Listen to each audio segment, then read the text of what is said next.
E aí, pessoa! Seja muito bem-vindo ao CanivetCast, o podcast da Nutripura, Nutrição e Pastagem, que há mais de 24 anos vem garantindo produtividade, sustentabilidade e lucratividade no campo. E estou aqui com o Guilherme Tonhar. Muito obrigado, viu, cara, por você estar aqui com a gente. Seja super bem-vindo ao CanivetCast. Obrigado, é uma satisfação participar desse podcast aí recheado de novidades e buscando passar um pouco do conhecimento, né, do que a gente aprende aqui com a turma da Nutripura, que são especiais, né? E além de trazer essa parte da ciência, de trazer a parte do estudo, trazendo isso dentro da fazendinha aqui, né, onde a gente está agora, fazendo esses testes e podendo disponibilizar para o mercado, né, de maneira ampla. É isso aí. Muito bacana. É isso aí. É muito interessante, né, que a gente está aqui no 12º simpósio, no dia de campo, né? E, pô, eu fiz toda a rodada aí e é interessante como eles conseguem, né, cara, assim, pegar a ciência, botar aqui no dia a dia real e passar esse conhecimento, porque isso aí o conhecimento é a única coisa que quando a gente divide, a gente multiplica, né? A gente sempre fala, né, uma coisa muito importante. Quando você consegue transferir o conhecimento para o próximo, né, você não está gerando um concorrente, você está gerando uma empatia com as pessoas, uma conexão. E o conhecimento, ele transferido, você gera admiração do próximo, né? É isso aí. Então eu acho que isso é muito importante, é muito forte essa conexão. E a turma deles, além de eles terem aí uma base muito forte de conhecimento, né? Um N de animais que eles trabalham, de propriedades, de pessoas de um nível muito alto, né? Que buscam tecnologia, que aplicam essa tecnologia de verdade no campo, né? Que aliada à genética, à nutrição, a manejo de pasto, né? A gestão, que eu acho que isso é algo que as fazendas hoje elas demandam ter uma administração igual a empresa, né? Com fechamento mensal, com custo, com a roupa produzida. Orçado, realizado. Tudo. Né, isso então, com certeza, é muito importante, muito legal estar aqui participando e vivenciando legal. Isso. Mas, cara, antes da gente entrar a gente já foi entrando aí, mas eu queria saber um pouco da sua história, um pouco da história da fazenda lá, né, também. Na verdade, assim, né, pensando um pouco, né, eu comecei a trabalhar na pecuária, desde criança eu participo junto com a família, vou à fazenda, passava as férias lá com meu pai, em Água Boa, mas que realmente eu entrei na pecuária, entrei em 2012. Comecei a mexer com pecuária, carreira solo, pensando assim. Sim. E aí a gente começou a trabalhar com arrendamento aqui em Rondonópolis e com a parceria com um amigo meu aqui, com o Vinícius Marim. E depois nós fomos desenvolvendo, onde nós começamos também já a assumir a estrutura de Cuiabá, lá da Estância Bahia, e começamos a desenvolver. E hoje a gente tem aí algumas unidades com arrendamento e essa área própria lá, onde a gente faz um trabalho bem intensivo, bem interessante também, de recria, de engorda, mas focado mesmo na recria de animais. Legal. E vocês têm uma história muito grande aí, né? Eu entrevistei o seu pai também no podcast. Então, assim, a história na pecuária de vocês, da Estância Bahia, é de longa data, né, cara?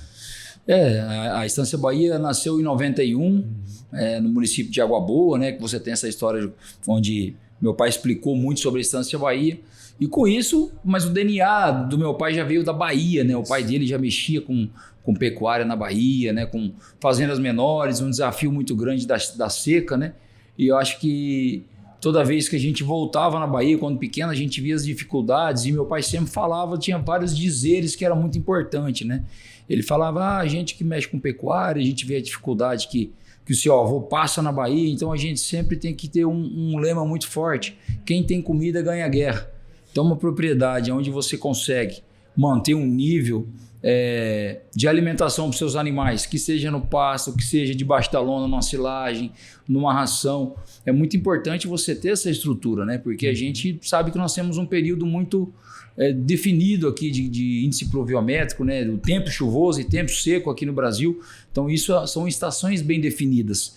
Então a gente tem que saber se programar para poder passar esses períodos. Então essa história da pecuária, ela vem lá de trás quando era criança e isso foi enraizando, a gente tem um amor muito grande pelo campo, pelo comércio, pelo campo, né? Então é algo que a gente participa desde pequeno já. Legal, cara. E deixa eu falar, você falou que você especificamente começou no negócio pecuário em 2012, né? Nós estamos falando então aí de 14 anos. Isso. 14 anos não são 14 dias, né, cara? Então, nesse período aí, já teve bastante coisa que aconteceu e tudo mais, né, cara? Como que era ali, como que foi o início da produção e o que mudou ao longo desse tempo, assim, cara? O início, todo início são novas descobertas, né, novo conhecimento, porque eu vejo quando a pecuária, para quem está de fora, você não consegue ter a dimensão do negócio, né? Muita gente acha que é fácil de tocar. A pecuária ela tem várias maneiras de ser trabalhada, de ser tocada, né? Então, você consegue ver, talvez a sua ineficiência demora um pouco mais do que certos negócios, né? Porque uma recria, dependendo se for a pasto, demora aí 1 ano, dependendo, né? Então, você consegue enxergar a sua ineficiência lá na frente, se você não mede, se você não mensura. Eu acho que o início foi isso, foi errando, aprendendo, melhorando no próximo ano, entendendo o que eu devia fazer de melhor, né? Qual categoria que eu devia comprar para aquele certo momento onde eu tinha um arrendamento numa terra mais arenosa, mais desafiadora, né? Então tinha um período de seco que era muito complicado, o que eu deveria fazer no período seco, que tipo de nutrição que eu deveria fazer. Eu acho que tudo isso foi vivenciando aquela bagagem ano após ano, e aonde a gente chegou no momento que a gente viu tanto que é importante a gente realmente intensificar a pecuária, que ela consegue deixar margens melhores, mas com você investindo realmente na estrutura, investindo realmente no pasto, tendo uma estrutura melhor para a época seca, né? Porque a gente sabe que a dificuldade é muito grande, você deixar um animal um período muito grande sem ganhar peso, o custo da arroba produzida vai lá em cima. É muito mais fácil você ter uma comida, ter alimento para seca e você investir mais, né? Porque é um investimento que você faz, e produzir naquela época do que deixar de produzir, né? Porque hoje o tempo é dinheiro. Hoje a gente sabe que realmente o tempo custa muito com essas taxas de juros que tem hoje.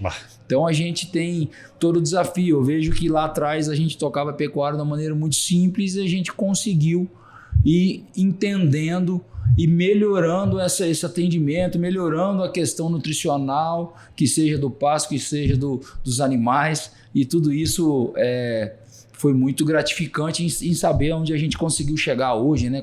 Com grandes consultorias que nós tivemos, que participamos, né, com a própria Nutripura dando um respaldo, outra pessoa que nos ajudou muito, o Guilherme e o Maurício da Silveira também, nós tivemos aí uma história legal. Então realmente é gratificante saber que tem como sim produzir e deixar resultado. E é engraçado, né, cara, porque assim, sempre se via pecuária numa velocidade um pouco menor, né? Quer dizer, pecuária você consegue ir levando e tal. Do jeito que está hoje, da forma como vocês já trabalham super intensificado lá, é muito rápido, né, cara? Então a tomada de decisão também precisa ser rápida, né, cara? Sem dúvida, ela precisa ser rápida, né? Porque quando você menos assusta, quando você assusta ali, você realmente já está com os animais prontos, quando você já tem uma recria que já talvez, dependendo da qualidade dos animais, os animais melhores, eles já sobressaem nos outros.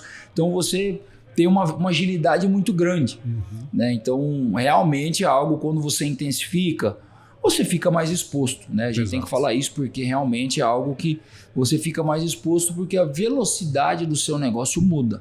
E aí é onde você tem que ter se antecipar em muitas coisas, né? Se programar, como você falou, a gente tem que fazer a programação, fazer a orçamentação anual de quando você vai comprar, de quando você vai vender, porque você consegue ter uma maior previsibilidade quando você tem toda essa estrutura por trás, né? E realmente, para você fazer uma estrutura intensiva dentro de uma fazenda, uma conta ela é muito simples, né? Você vai produzir hoje 1 hectare de soja, o que está custando, né, 1 hectare de soja, né? Muita gente se fala em 6 mil e poucos reais por hectare para você poder talvez colocar uma lavoura de soja plantada e ir no ponto de colheita, né?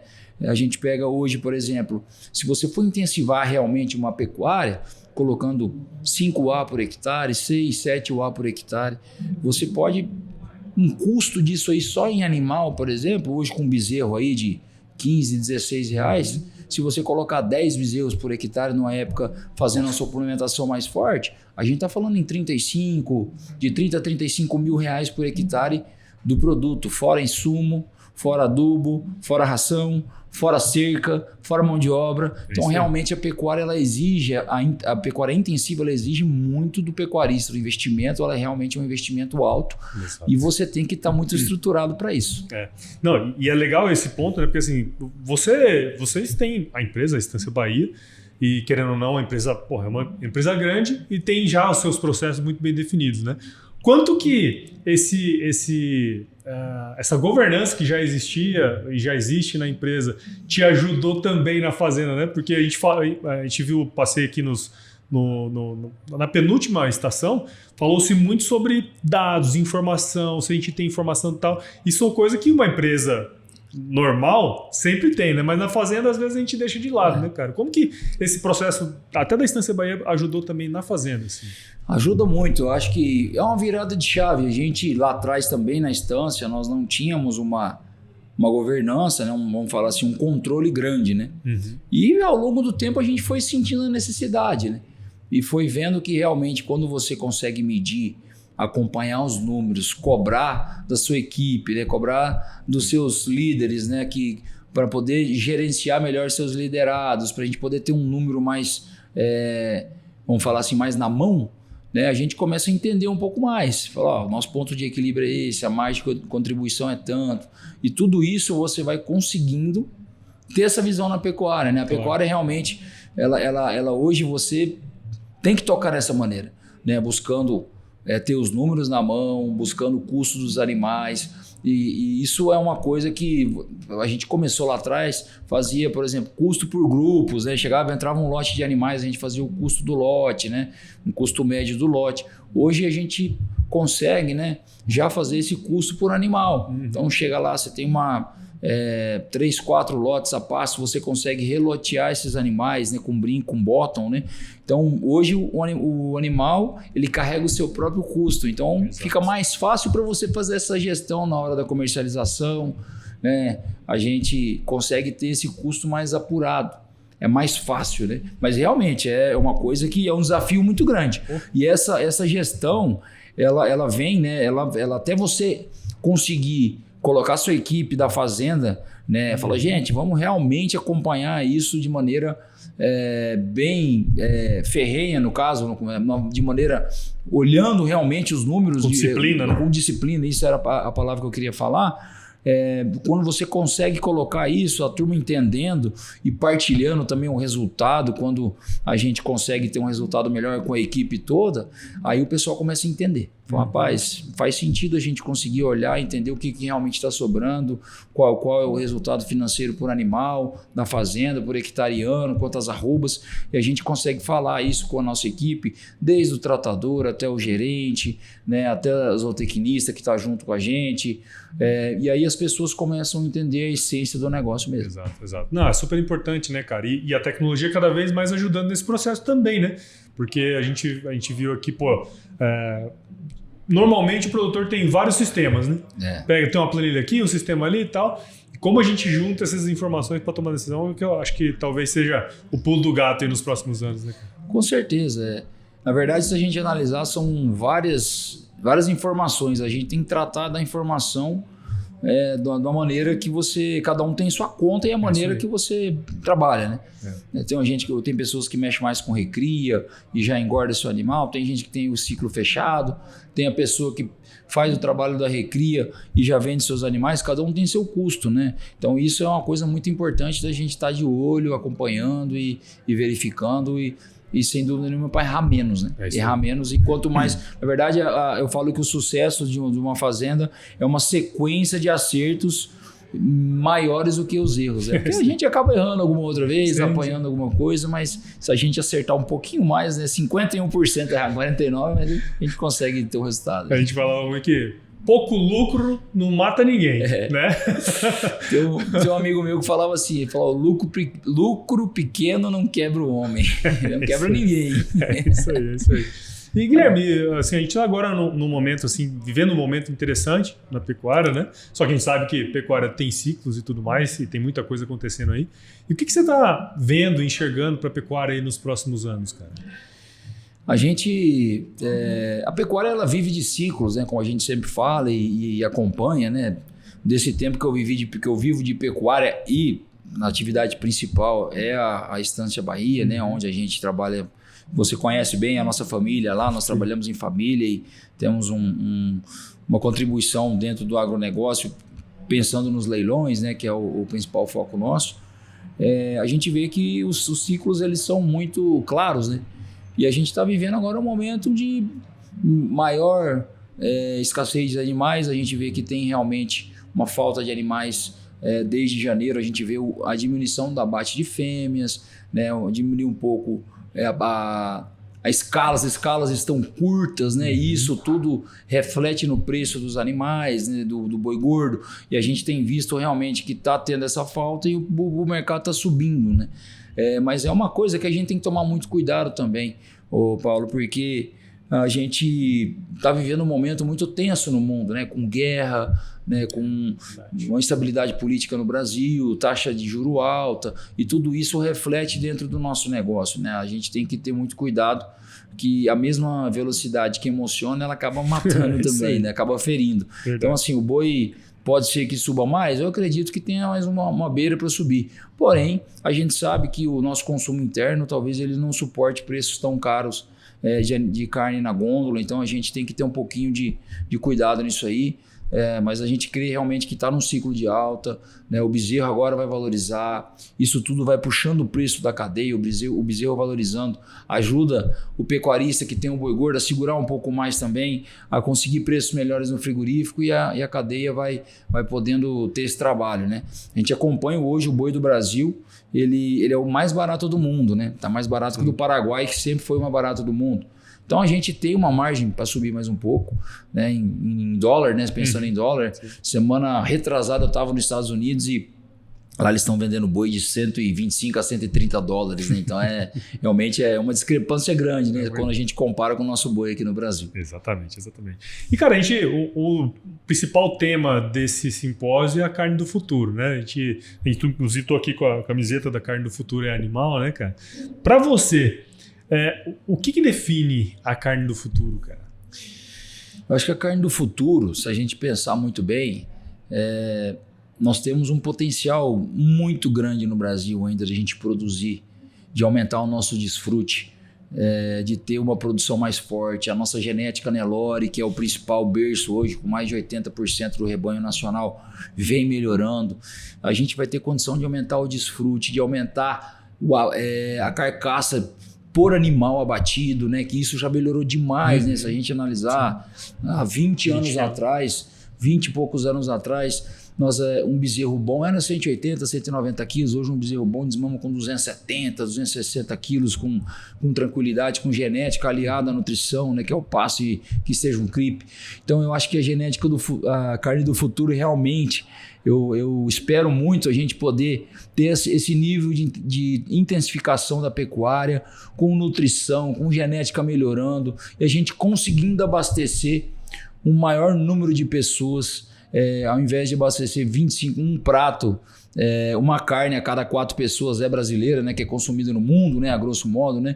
Se a gente conseguisse aumentar esse share de mercado, eu acredito muito, porque o Brasil tem potencial, tem volume de rebanho, né? A gente tem um volume de mais de 200 milhões de cabeças, então tem condição da gente aumentar esse volume com qualidade, quantidade e atendendo aí mercados exigentes no mundo inteiro. Legal. Eu estava numa das tendas ali, né?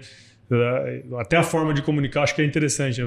Aqui na fazendinha nós alimentamos 70 pessoas por hectare, né? É um jeito diferente de falar, mas que chega muito nessa questão também de como a gente atinge o consumidor final lá também, para entender a importância até do que a gente faz, né, cara? A gente tem uma coisa que a gente precisa ter um pouco mais de sobriedade sobre isso, a gente poder falar mais disso, que é realmente de falar assim, por que a gente está na pecuária? Né?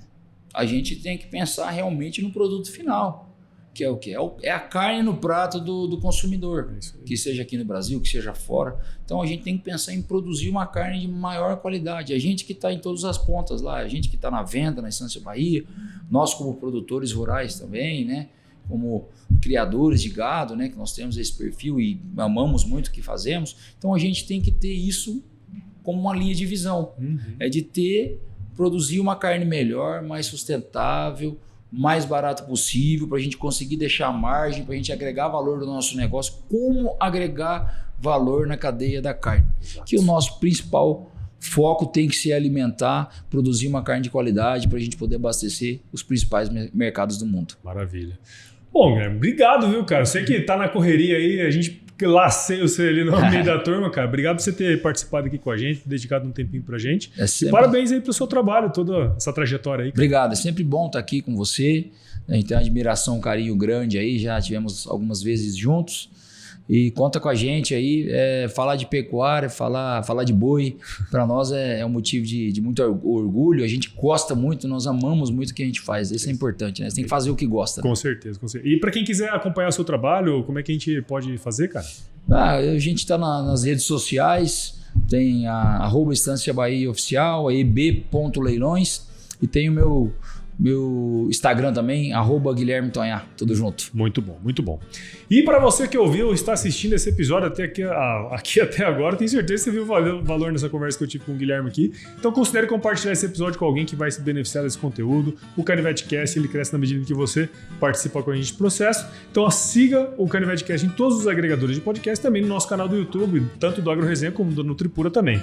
Siga a Nutripura nas redes sociais, só buscar por @Nutripura no Instagram, Facebook, LinkedIn e YouTube, e visite o site da Nutripura, www.nutripura.com.br. Lá você vai encontrar todas as soluções que a Nutripura oferece, bem como vários conteúdos aí relacionados à pecuária de corte, tá certo? Guilherme, mais uma vez, cara, obrigado. Obrigado. Sempre finalizo meus episódios com uma frase de muita sabedoria, cara. É o seguinte, se chover não precisa molhar a horta, não. Tá tudo resolvido. Um abraço, meu irmão.